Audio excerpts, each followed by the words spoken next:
Like even accountants today, they don't need accountants because artificial intelligence can do a lot of the work for them. So that's why for your generation, student loan debt, I would say, is possibly one of the most important things you need to decide before you take on the debt. And number one, are you going to graduate? And number two, what are you going to graduate as? You know, I was pretty clear when I was about 15, I wanted to sail the seas. I sailed huge ships, you know, throughout the world. That was a dream of a kid. You know, and by the time I was 22, I was tired of it. I didn't want to sail the world anymore. So I understand, you know, what it's like to keep, what they call it is finding your way in life, right? You guys have a harder road to go through than I did. For me, it was really easy. There was a lot of jobs, economy was booming and all this, and it was easier. So you guys have got to be smarter. What I did not foresee was quantitative easing and ZIRP, nor did I see the shutting down the whole damn world economy.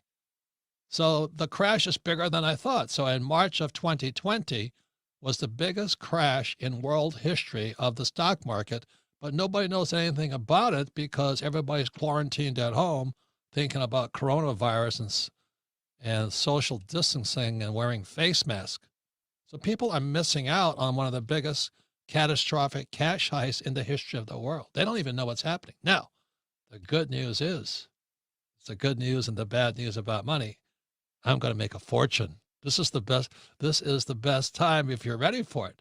So I want you guys who are sitting at home, you know, licking your wounds and wondering when you're going to go back to work and so you can get your lattes and cappuccinos and pizzas. Just know you might be missing one of the biggest opportunities in the history of the world because our governments have really screwed up. And I won't talk about conspiracy, but something's fishy about this corona crisis. There's something very fit. Why did they have to shut down the whole damn world? And I think it's because they're covering up something very, very big. And in September 2019, the shadow banking system collapsed. And that's why the Fed and the Treasury are printing tens of trillions of dollars all over the world. So when Corona appeared, I think it was an excuse to shut down the world economy to cover up what really happened. And that's what my rich dad said to me. He says, you have to take a course in real estate. I said, real estate, why? He says, well, 4 greenhouses, 1 red hotel. I said, yeah, but you see, the beauty about real estate is you learn to use debt to get rich. I'll give you another tip. If you're going to be rich, you have to learn to use debt. It's called other people's money. So when I hear poor people say to me, I don't have any money, I said, because you're an idiot. That's why. You're not supposed to use your money. You're supposed to use other people's money. Well, that's debt. I don't want to do that. And so they stay poor. So I did this course. So the instructor then gave with about 30 of us in the class, he says, all of you, this is your assignment. This is when you get your education.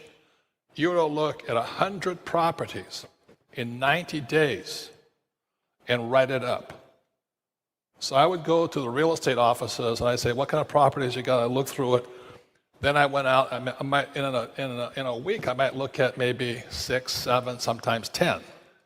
And then I had to write a report on each one. So I go out next week. And then by the time I was into probably, of the 90 days, I was into 30 days, half the class had quit. And then, and only then, did I know which property to buy. And so a lot of times what we're going to be talking today is about the process. You see, education is really a process. It's not an answer. It's not a book. So for those, some of you are starting here, some of you are down here, some of you are at the other end already. But the point here is this: you don't get it all in one day. You don't get it from a book. So as Kenny said, mine started with a 1-bedroom, 1-bath on the island of Maui, and yours start. And the problem is most people don't start. And generally what they say is, I don't have the money and things like this. And it's ridiculous. You know, we didn't have money either.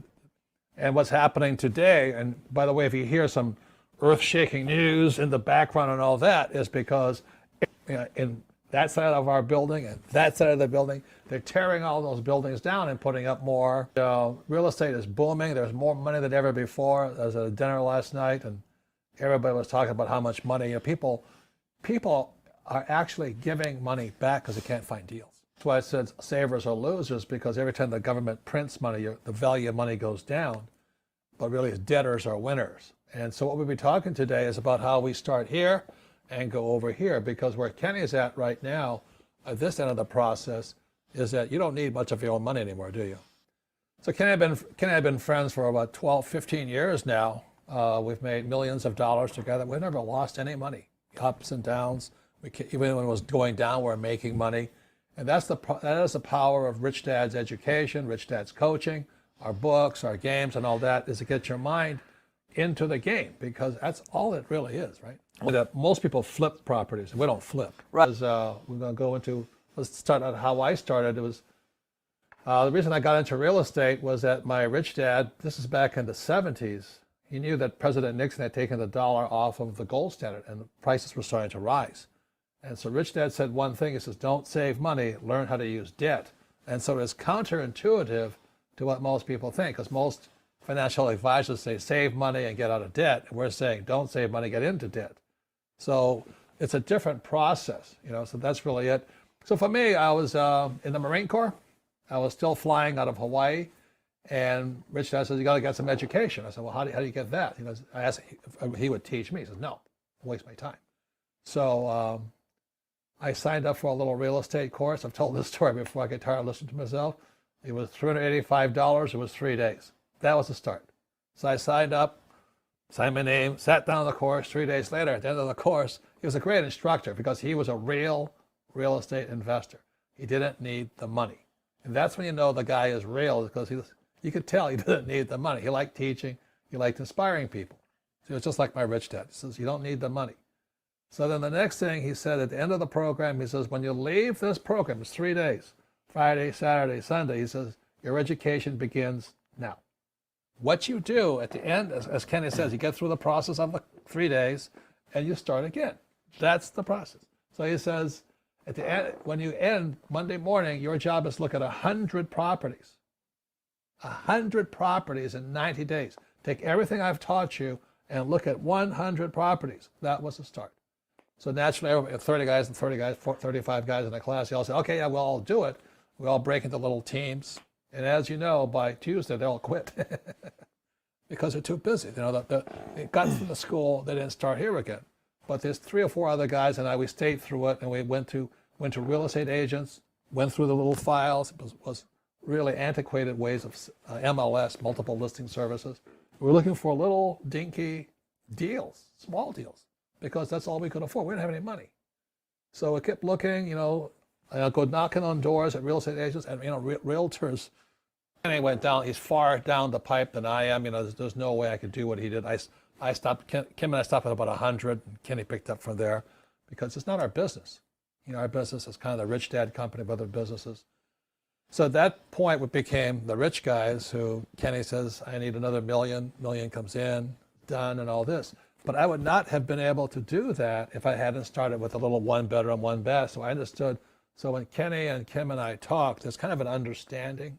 So it was, I guess you and Ross were you were just starting out also at the time. And so when you, Kenny, were doing some dinky little stuff together, then one day he says, he went to the big leagues, which was good for us because all we had to do was put our money in. But we would not have put our money in if we didn't understand what you were doing.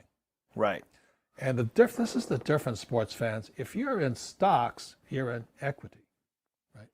Well, and you don't have any control. And I always felt like with the management, that's why I liked it, because no matter what the property was doing, I could determine whether or not I could increase the value or increase the cash flow.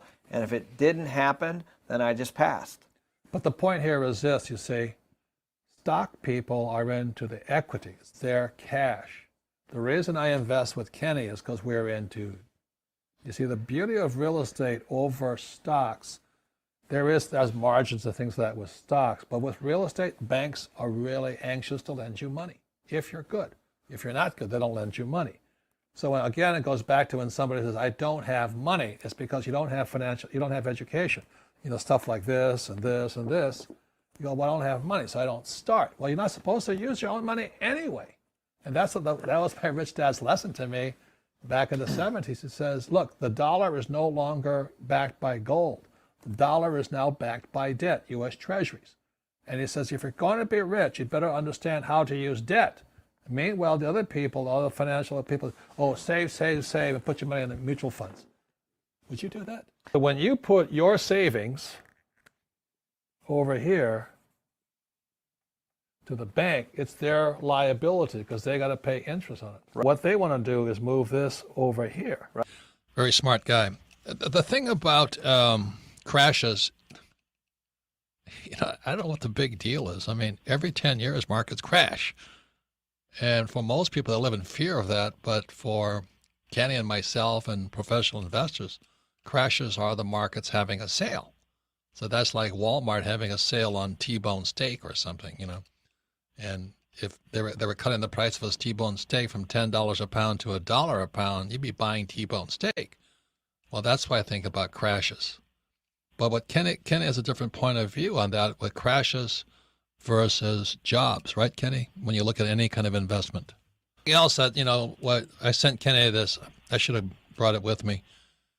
But there's an article about how pensions are going to drive the next crash, the defined benefit pension plans for the state, for the firefighters, police officers, and teachers. The pensions are going to crash the market.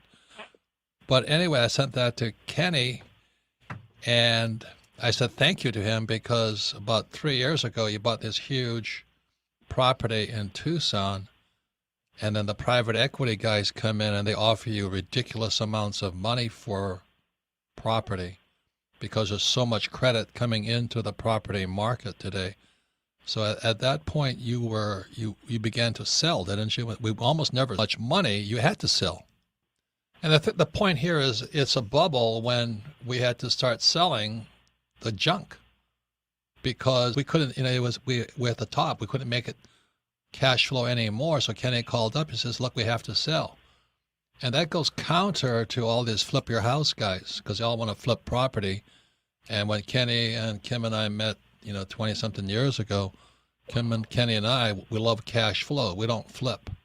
So the market is so hot right now in the last 3 years, we've had to start selling our our junk.